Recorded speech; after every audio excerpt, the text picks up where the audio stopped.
mereka tidak percaya. Hari ini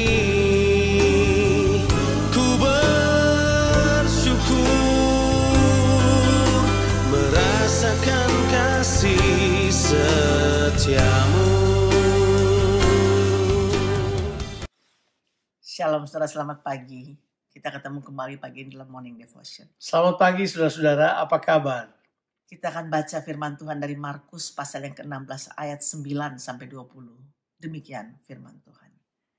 Setelah Yesus bangkit pagi-pagi pada hari pertama minggu itu, ia mula-mula menampakkan dirinya kepada Maria Magdalena.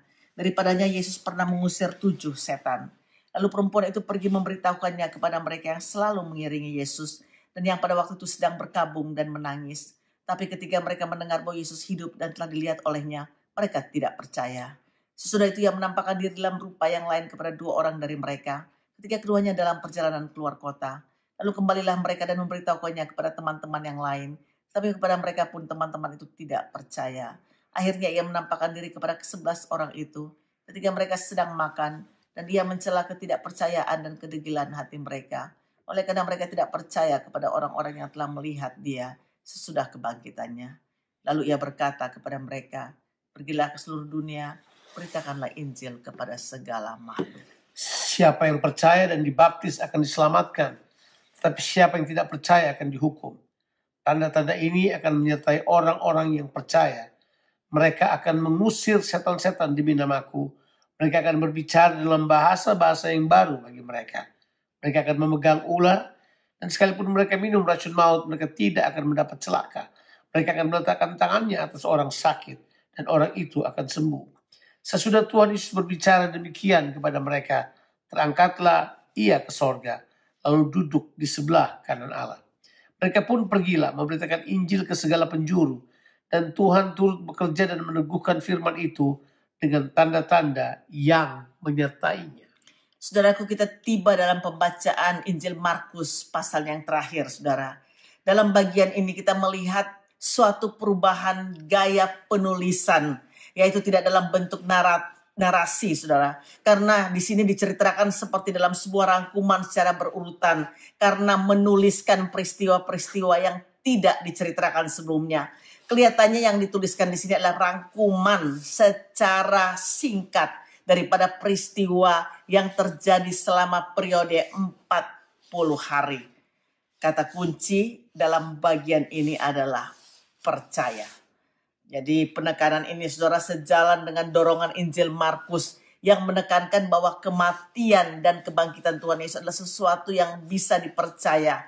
Karena kepercayaan itu dapat mengubahkan kehidupan manusia.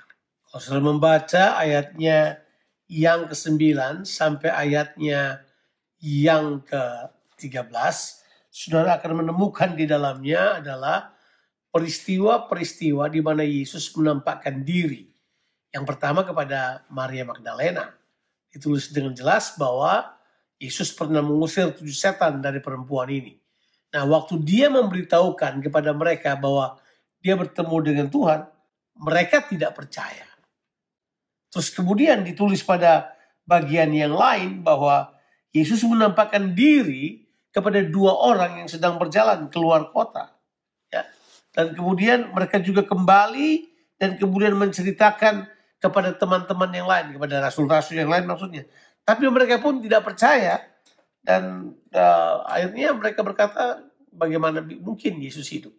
Nah, disinilah kita menemukan bahwa Markus penulis ini mencoba menggambarkan bahwa memang berita kebangkitan tidak mudah dipercayai, kan? Akan tetapi di sini Tuhan mau menyatakan kepada kita sekalian bahwa Yesus memang bangkit. Sekalipun beritanya sukar dipercayai oleh orang-orang yang harusnya akan menjadi pemberita dari berita ini, tetapi jelas penulis mengatakan bahwa mereka betul-betul dikejutkan oleh kebangkitan dari Yesus Kristus. Saudaraku, akhirnya Tuhan Yesus menampakkan diri kepada ke-11 muridnya secara langsung ketika mereka sedang makan. Karena dia mencela ketidakpercayaan mereka dan juga kedegilan hati mereka. Kemudian dia berkata kepada mereka untuk pergi ke seluruh dunia dan memberitakan Injil kepada segala makhluk. Kata kuncinya saudaraku bukan pergi, tapi kata kuncinya adalah ini, beritakanlah kabar baik.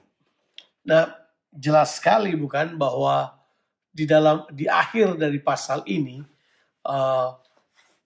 Markus berusaha untuk menggambarkan kepada kita bahwa kabar baiknya ada di sini.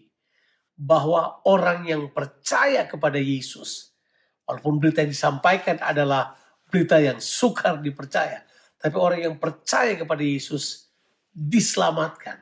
Amin. Dan kemudian orang yang percaya kepada Yesus, mereka melakukan tanda-tanda yang mengikuti mereka, yang ditulis pada ayatnya yang ke-16 sampai ayatnya yang ke-18.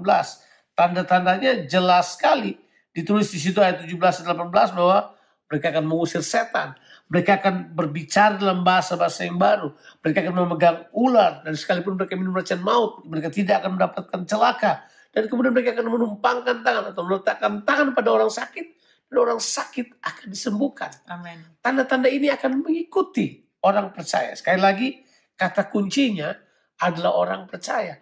Dan kemudian setelah Yesus mengatakan demikian, Alkitab berkata, Yesus naik ke sorga dan kemudian duduk di sebelah kanan Bapa. Kesimpulan ini adalah sesuatu yang sangat luar biasa. Sebab sekali lagi, di sini Yesus naik ke sorga sebagai bagian di mana dia dipermuliakan. Dia dinobatkan sebagai raja di atas segala raja. Saudara, Tuhan Yesus memberikan perintah ini untuk kita pergi memberitakan Injil ke segala penjuru. Dan bukan hanya itu saja, di dalam pemberitaan Injil Tuhan turut bekerja untuk meneguhkan firman Tuhan yang disampaikan. Dan juga janjinya Tuhan bahwa dia menyertai kita senantiasa sampai kepada kesudahan alam. Have a blessed day, saudara. Tuhan Yesus memberkati saudara sekalian. Amin.